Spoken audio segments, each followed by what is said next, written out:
करते हैं mental math class 7 का नेक्स्ट पार्ट। मैं हूं हरी सर और आप देख रहे हैं मेरा यूट्यूब चैनल चलो कदम बढ़ाएं।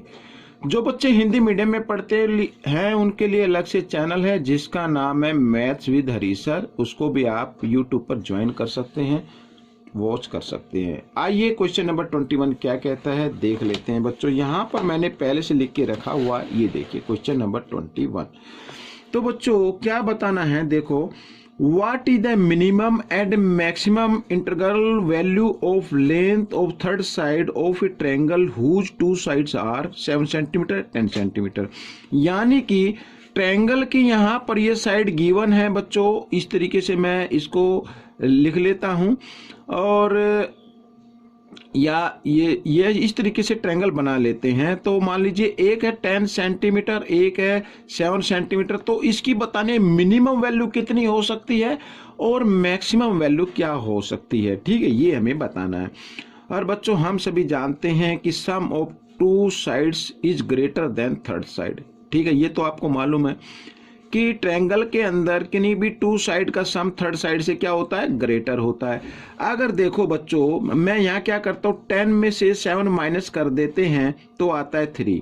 अगर हम थर्ड साइड 3 लेते हैं, ठीक है, ये 3 लेते हैं और यहाँ पर देखो 7 + 3 करते हैं 10, तो ये तो इक्वल आ गया। इक्वल नहीं होना चाहिए, क्या होना चाहिए, ग्रेटर होना चाहिए।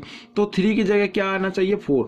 तो मिनिमम वैल्यू जो होगी वो होगी बच्चों कितनी, 4 होगी मिनिमम, ठीक है। मिनिमम लेंथ यहाँ पर या मिनिमम लेंथ ऑफ साइड यहाँ पर लिख देता हूं, लेंथ ऑफ साइड वो होगी 4 सेंटीमीटर, ठीक है, इस तरीके से। अब देखो यहाँ पर 3 लिया हमने, माइनस करके देखा 3 आया, 3 लिया तो इक्वल आ रही, इक्वल नहीं आनी चाहिए, क्या आनी चाहिए, ग्रेटर आनी चाहिए। ग्रेटर कब आएगी, जब यहाँ पर क्या होगी, 4 होगी। 7 + 4 11, थर्ड साइड से ग्रेटर हो गई। अब किन्हीं टू साइड का सम थर्ड साइड से क्या होगा, ग्रेटर होगा। अब मैक्सिमम और बताना है अब हमें, ठीक है। मैक्सिमम के लिए आपको क्या करना है, आपको ऐड कर देना है बच्चों। क्या कर देना है, ऐड कर देना। इनको अगर हम ऐड कर दें 10 + 7 तो आ जाता है 17। अब बच्चों यहाँ पर देखो अगर ये 17 है, ठीक है, तो ये भी 17 हो गई, ठीक है। तो इक्वल तो हो नहीं सकती, नहीं हो सकती ना इक्वल। तो इसका मतलब यहाँ पर अगर हम 16 कर दें इसको मैक्सिमम वैल्यू को, तब क्या होगा, किन्हीं टू साइड का सम क्या आ रहा है, थर्ड से ग्रेटर आ रहा है। तो मैक्सिमम जो लेंथ आएगी इस साइड की वो होगी 16 सेंटीमीटर, इस तरीके से, ठीक है ना। माइनस करके 1 ज्यादा लेना, प्लस करके 1 कम करना है, ये आपको ध्यान रखना है, ठीक है। आइए नेक्स्ट क्वेश्चन कर लेते हैं। तो नेक्स्ट क्वेश्चन में बच्चों BAC 25 डिग्री है ये वाला, ECD ये 45 डिग्री है, ABC की वैल्यू फाइंड आउट करनी है ये वाली। तो सबसे पहले ये फाइंड आउट कर लो, ठीक है। तो यहां पर ये वर्टिकली अपोजिट एंगल बन रही है, तो इसका नाम ACB, यानी एंगल ACB इक्वल होगा किसके, एंगल ECD, ठीक है। यहां पर जगह कम है तो अपोजिट एंगल लिख देता हूं। आप चाहे तो वर्टिकली अपोजिट एंगल लिखिए या खाली अपोजिट एंगल भी आप लिख सकते हैं, ठीक है, अपोजिट एंगल्स। तो ACB की वैल्यू आपको पता चली चुकी है, ECD की क्या 45, तो 45 आ गई। अब sum of 3 angles of triangle is equal to 180, ठीक है, यहाँ पर ये 45 लिख लेते हैं। तो बच्चों हमें निकालनी है ABC की वैल्यू, ABC की वैल्यू निकालनी है और बाकी 2 की वैल्यू यहाँ पर गिवन है। तो 25 लिख लेता हूँ मैं शॉर्ट में और 45 = 180 डिग्री, ठीक है।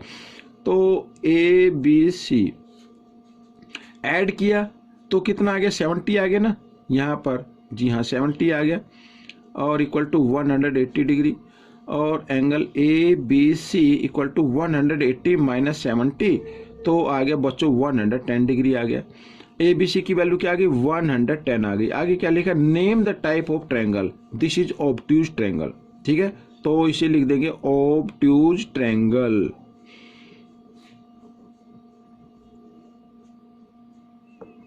ये ऑब्ट्यूज ट्रायंगल बन गया बच्चों, ठीक है। आइए नेक्स्ट क्वेश्चन कर लेते हैं।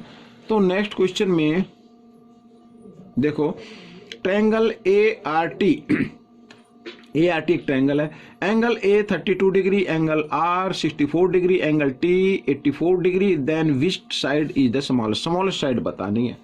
अब बच्चों आपको प्रॉपर्टी लर्न करनी पड़ेगी, तभी आप फाइंड आउट कर सकते हैं।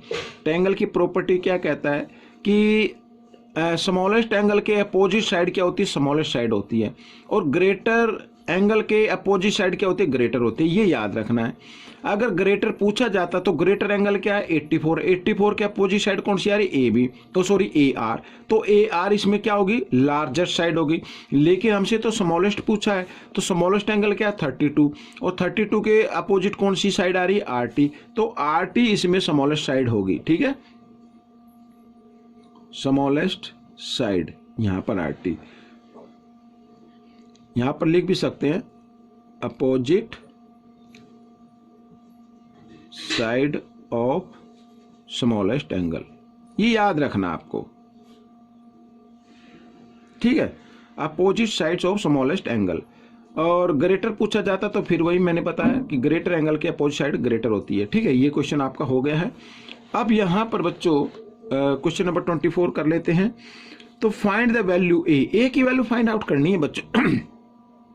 यहां पर ट्रायंगल देख रहे हैं, ट्रायंगल ए बी सी, और ए बी सी में ये एक्सटीरियर एंगल आ गया बच्चों। ठीक है ना, ये तो कंफ्यूज करने के लिए इधर बढ़ा दिया है, इसकी कोई दिक्कत नहीं है, आप इसको ध्यान देखें। तो देखो मैं लिख देता हूं इन ट्रायंगल ए बी सी। ठीक है, in triangle A B C में angle A C E, angle A C E is an exterior angle.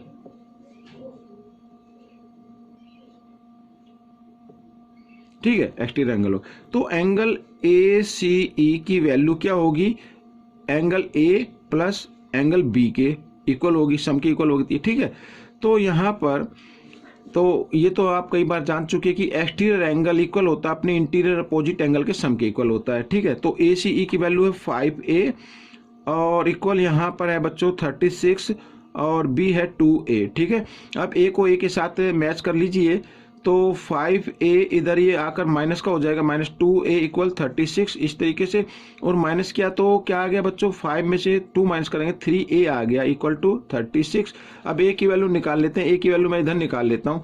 ठीक है, ये आ गया ना, तो जगह कम है तो a इक्वल 36, a के साथ 3 मल्टीप्लाई में, तो इधर आकर ये डिवाइड में आ गया, तो 3 1 जा 3, 3 2 जा 6, a की वैल्यू आ गई बच्चों 12। ठीक है, ये आपका आंसर हो गया। तो a की वैल्यू फाइंड आउट करनी, तो a की वैल्यू आ गई 12। इस पार्ट का लास्ट क्वेश्चन कर लेते हैं बच्चों। अब लास्ट क्वेश्चन में क्या कहता है, देखो triangle X Y Z is an equilateral triangle, equilateral triangle है बच्चों, and X P is a median, ये मीडियन आ गई। इफ पी वाई 2.5 सेंटीमीटर है, find the perimeter of X Y Z. तो बिल्कुल इजी है बच्चों। अब एक चीज आपको याद रखनी है, इक्विलेटरल ट्रायंगल के अंदर मीडियन जो होती है अपोजिट साइड को बाइसेक्ट कर देती है। ठीक है, क्या कर देती है, बाइसेक्ट कर देती है, यानी समान टू पार्ट में डिवाइड कर देती है। अगर वाई पी 2.5 है तो पी जेड भी क्या होगी, 2.5 सेंटीमीटर होगी।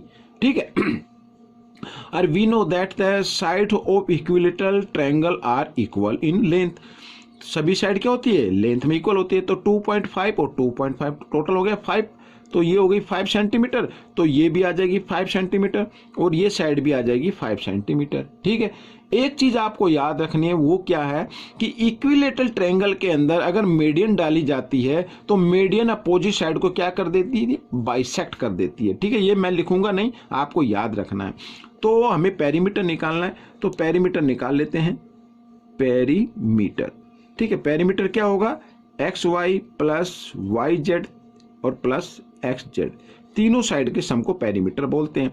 तो 5 आ गया, ये भी 5 आ गया, ये भी 5 आ गया। 5 क्यों, क्योंकि इक्विलेटरल की जो इक्विलेटरल ट्रायंगल होता है उसकी सभी साइड क्या होती है, इक्वल होती है। ठीक है, तो आ गया बच्चों 15 सेंटीमीटर। ठीक है, तो बच्चों ये क्वेश्चन आपका सोल्व हो गया है।